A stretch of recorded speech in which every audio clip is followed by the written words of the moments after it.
CBS News, the vaunted jewel of CBS News, 60 Minutes, on Sunday, Danielle, decided to give a fawning sit-down exclusive interview to who? To Marjorie Taylor fucking Greene. And I got to tell you, folks, that because my parents, like, this is kind of like a family thing. Whenever I'm home on Long Island, I always end up watching 60 Minutes with my parents because that is like their Sunday night ritual. My mother texts me and was just like, I had to turn off CBS, had to turn off 60 Minutes. I said, why? And she's like, she's like, Danielle, for the life of me, I could not believe that 60 Minutes of all places would sit down with Marjorie Taylor Greene. Of all the members that you could sit down with. And so I just want folks to know that according to Showbiz 411, which does the ratings, that does the ratings for television shows, 60 Minutes with Marjorie Taylor Greene was down 33% in viewership from the Sunday prior. And if that is not, because again, we all know, like you said, this is a business, right?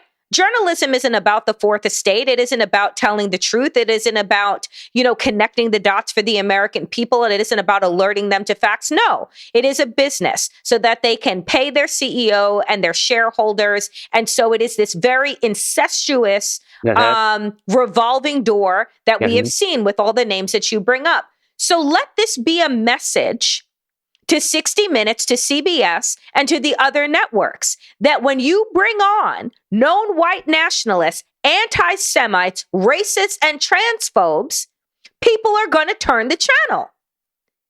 But guess what? Leslie Stahl called her, quote, smart and fearless, and she ended the segment by pondering the question of whether or not this freak extremist Marjorie Taylor Greene would, quote, expand her brash MTG brand beyond the right-wing populist base.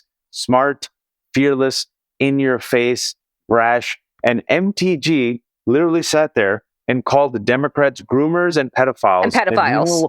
And do you know what Leslie Stahl said? Wow. She said, wow. Like you would say, like a preschool teacher would say to a child who hit another kid on the head. Oh, wow. Can't you be nicer? No, but the preschool kid retaliated, just like, let me throw in some sports analogies. Just yesterday, if you guys all saw the women's championship, right? We will talk about that too. Right, like it's perfectly fine for Caitlin Clark to sit there and do that, which is, it's sports, it's fine. She does it. Oh, she's a tough competitor. The LSU athlete, whose name I'm forgetting, African-American woman. Angel Reese. Angel Reese, right? Who's the champion, by the way, because LSU beat Iowa. Does the same thing in response. How dare she? Unsportsmanlike conduct. So it's all about classless, ghetto. I mean, if you want to talk about the stereotypes and Keith Olbermann, let me just say, Keith Olbermann, along with David Axelrod, right? So, the good white liberals. The white allies. The good white allies that Martin Luther King warned us about got on Twitter to call Angel Reese out, who, by the way, let me just tell you, folks, I don't follow sports like this at all, but I follow culture. And when my timeline becomes filled with all of this, like, both-sidedness, and I saw in the gesture that Waj is talking about, which you all have all seen now, the John Cena, you can't see me. You can't see me. You can't see me. You can't see me gesture that both women did, but when Caitlin one does it, Caitlin did it and first. Caitlin did it first, and when one white woman does it, she was like, oh, she's got swag, she's a competitor, blah blah blah blah. Literally, see, according to folks, ESPN had done a whole fucking segment about how much swag she has, and like she's the future of women's basketball. This was for the white woman. Angel Reese does it, a black woman who they have apparently been trash talking all year. Well, I didn't know that. Right? And does the same exact thing. And the hate and racism. And I said, Keith Olbermann, David Axelrod, let me tell you something. You are the white liberal that has always stood in the place of progress, because you want to look at this and be like, oh yeah, she's classless. What an effing idiot. And our producer Q just texted and said, Angel Reese, most outstanding player of the tournament, broke the D1 record for double doubles. Wow. So she's not to be fucked with, right? And I just want to say that also the issue here isn't just about racism and how people showed their ass and how white liberals will continue to show their ass and white people in general. But the fact is that women in sports have never been able to show out in the same way that men are.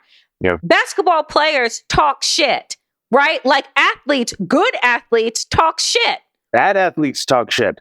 Bad athletes talk shit. And so for this young Black woman to be the boss that she is, and I was proud of the response that she gave in her interview and said, I don't really care. Yeah. Like, y'all want to call me everything. I'm not here for you. I'm representing the girls that look like me, that talk like me. And for those who don't follow basketball, again, it's a fantastic NCAA Women's Championship. The fact that people are even watching is a huge progress, right? It's the most competitive game. Caitlin Clark's awesome. She talks massive smack. Everyone does. Even Steph Curry does. And she did the move to Angel Reese first. And then after Angel Reese was like the final minute, like you could tell she was winning. She says, hey, boom, John Cena in your face. And then she points to her ringer, which is what happens when she's about to win a chip. And that was it. And the reason I'm bringing this up is you see the double standard. Who gets to be angry? Who gets to talk back? Who gets to be loud, right? And it's who gets rewarded for alleged bad behavior. Whose bad behavior, and this was not bad behavior, this was just regular smack talking. Who can speak from the hip? Who can be politically incorrect? Mm-hmm. Who can be mad as hell and not gonna take it anymore? Mm-hmm. You see where I'm going with this? Donald Trump. Yep, come on. Tucker Carlson. Danielle, and I'm saying this as an observer, and also her co-host and friend. You know, we've been on many panels.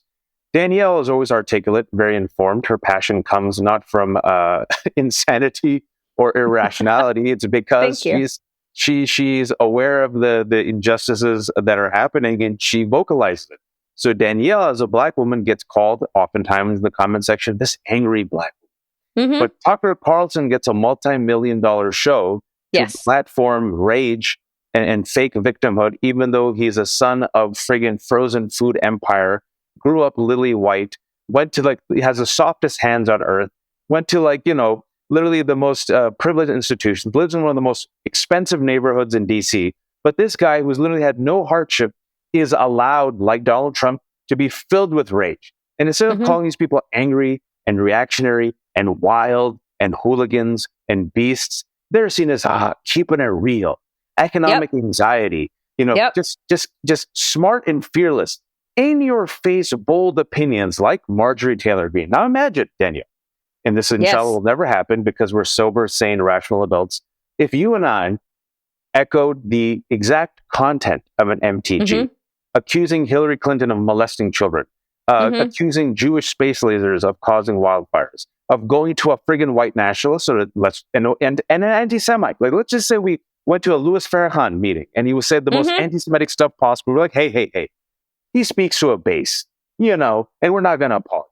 Suppose you and I said, if Black and brown people were to do the generous insurrection, if you and I were leading it and we were armed, we would win, which is what Marjorie Taylor Greene said just a few months ago at the New York Young Republicans Gala. And what would happen to us? What would happen to us? I'm pretty sure we would probably know what the inside of Guantanamo looks like. I'm pretty sure that some federal charges would have been brought against us that, aside from, most likely you being labeled a terrorist, and then me, you're welcome, and then me being labeled some, crazy wide-eyed Black Antifa woman.